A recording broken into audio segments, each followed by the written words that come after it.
AMD's hidden GPU revealed by Forbes Instant Pot is going for bankruptcy, and this is what AMD needed to finally defeat that giant green monster, NVIDIA. Let's get into the hot news, everybody. I'm your Brett host. We're going to be going over the hottest tech news I can find on the internet while you enjoy your breakfast this Wednesday, June 15th, 14th, 2023. It is Wednesday, my dudes.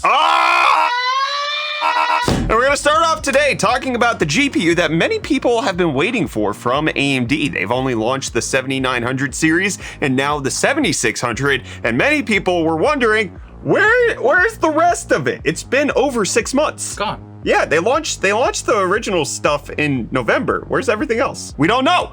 But turns out, if you're Forbes, you catch a video of it, because that's what happened in an interview with Lisa Su by Forbes, talking about how she's leading the charge against NVIDIA and Intel and all those people. And they showed off the Navi 32 GPU that has yet to make its way into a graphics card. Oh, look at that. Look at it. There it is. I see it. So the details surrounding this are pretty much a known entity. This is going to be what would be the 7800 XT, potentially even dropping down to a 7700 XT. What's not known is why AMD has not given this to us. There are some speculations. You ready for it? Hit me. 1, the GPU brokey. Don't work. Brokey. Number 2, they're making so much gosh dang money off of the top end that releasing something better doesn't make any sense. Number 3, the RX 6000 series is selling so well that these don't make any sense whatsoever, because it would just kill their profit margins. Or number 4, they're not as good as what NVIDIA has in the mid-tier. The 4070 and the 4070 Ti are way more power efficient, deliver way more performance, and hit a price point that AMD can't match. A lot of that makes me sad. So any one of those numbers could be it, or it could just be that they've been lazy. I mean, that's a potential hypothetical. Typically, you know, engineers and all of that, they're not lazy. That's the least likely of the bunch, but it's possible. That's how I'd run AMD. Heard it here first. And what are you gonna run to play Cyberpunk 2077 Phantom Liberty, Reece? You're not gonna like the answer. What is it? PlayStation. Why are you gonna play it on PlayStation? I thought you had it on Epic Games. I bought both! No! I bought both! Phantom Liberty's PC specs just got released. If you want to play it on Ultra, you're going to need a 12900 7900X with a 3080 or 7900 XTX. If you want to do RT overdrive, you need a 4080. I don't believe that. You're going to need at least a 4090. But these specs hit hard, except for the minimum is a 1060 or an A380. I think you'll be able to match that on your PS5. When did that come out again? Which one? The 1060? 2016? 7 years ago? And when did UFD Deals come out? A little bit earlier. You mean now? I had them earlier, like... You mean right now? I had them ready this time! Nope. I didn't have to clap this time, but we did it anyway. Welcome back to UFD Deals, bringing the hottest tech deals out on the internet. He's Brett, I'm Reece. We got deals. Starting with the Logitech G402 Hyperion Fury optical gaming mouse, going for only $24.99, making it $35 off. Hyperion? Yeah. That's a Hyperion deal right there. But then moving on, we have a matching set with the Logitech G433 wired 7.1 gaming headset, going for only $44.99, making it $55 off and the lowest price in 30 days. Why is Logitech so cheap? These ones might be getting thrown out the boots with the whole merger. Oh, that's some logical tech right there. And last but not least, Reece.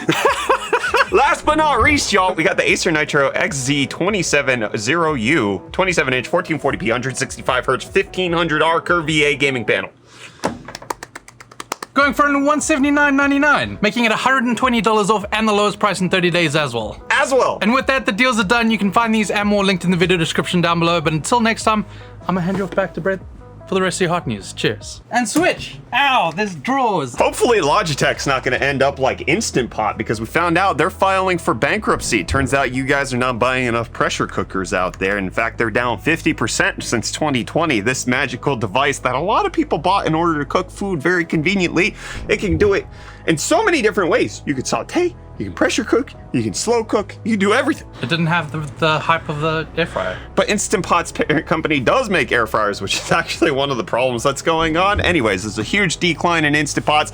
It's the parent brand that's going bankrupt. They canceled $100 million worth of orders in 2021, which might be part of the responsibility there. However, there was a restructuring advisor that they hired to help fix the company. But part of this is actually because they're owned by a larger conglomerate known as Cornell Capital, who has them lumped in with other brands like Pyrex and Corningware. And so like, As one does. This is more like business math than it is real math. Like, they probably are profitable and totally fine. And the only reason I bring this up is because cooking tech.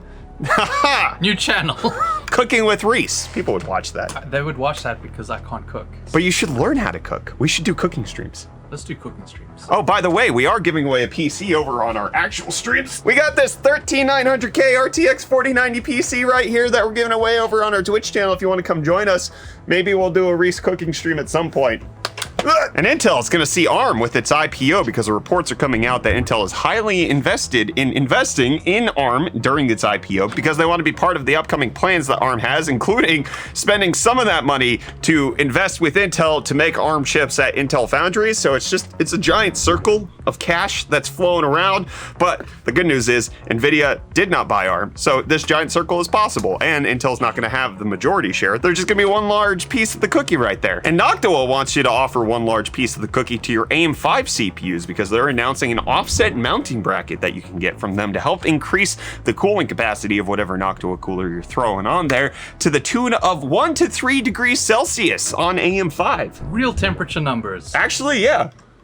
Oh, because you're Fahrenheit. I see what this is Southern Hemisphere. You guys aren't even real. Yeah, but our temperatures are. Oh, that's fair. Anyways, you can get it for about $5 US, either from Noctua store or Amazon's, because they just want you to cover shipping. You can add it on to these coolers that you can see right here with the specific mounting brackets. You can use it for AM4, but Noctua said that would decrease the temperature by only less than 1 degree Celsius, so don't necessarily look for that to work. But the offset mounting bracket for AM5 seems to be the good. What also seems to be the good is everything AMD had at their data center day yesterday, talking about all of the massive improvements that they have in order to compete with the likes of Intel and NVIDIA in the big boy arena. Not for you peasant gamers, but for the people who are actually designing all of the things. Like, guess what, Reece? What do you think AMD talked about the most during their event?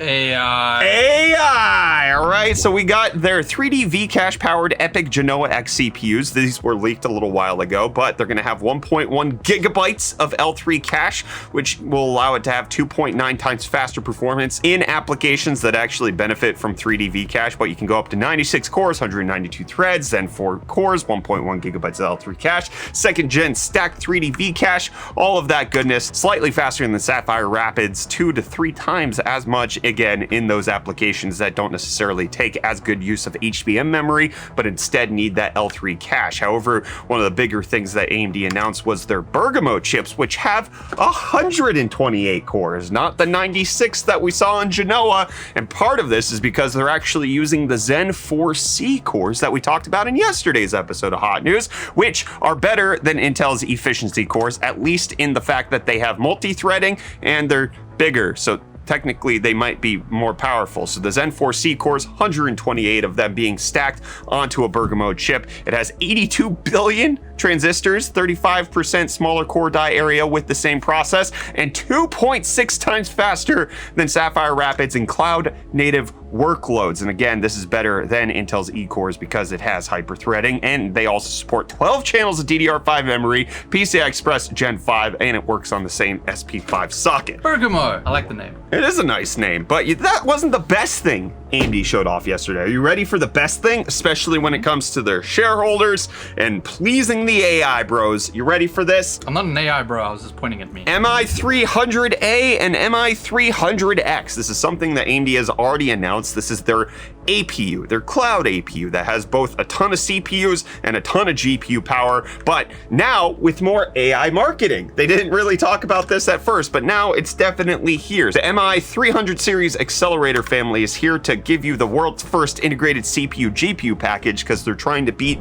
NVIDIA's Grace Hopper to the market. They want to make sure that they get it first. AI! Yeah, baby! I hear a jump scare. 153 billion transistors. Do you know how big that is? Do you want to see how big it is? There, it's Lisa Su holding up 153 billion transistors in one single package. It has 12 5-nanometer chiplets in one little thing. But the difference between the A and the X is that the A will have up to 24 Zen 4 cores with 8 HBM3 stacks, up to 128 gigabytes of memory, with 6 XCDs of CDNA3 graphics, up to 228 compute units. And the X version will have 304 compute units, no Zen 4 cores, because this is only for AI, and we'll have up to 192 gigabytes of HBM3 VRAM. One of the things that AMD made sure to talk about was how they have 2.4 times HBM memory density over the NVIDIA H100 graphics and 1.6 times HBM bandwidth over the H100, meaning it can run larger AI models, up to 80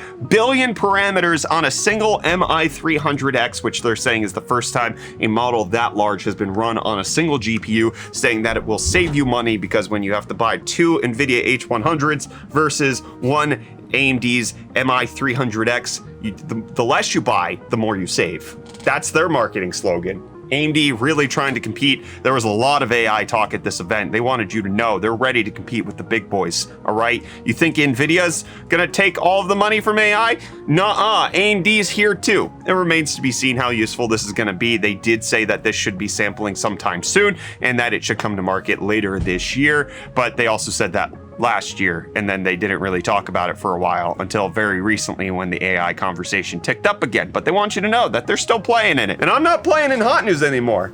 I gotta go wash my hands. Yeah, I've seen them. They're filthy from hot news. We'll see you back here for more of the hottest tech news tomorrow, my friends. Say bye. AI! Okay.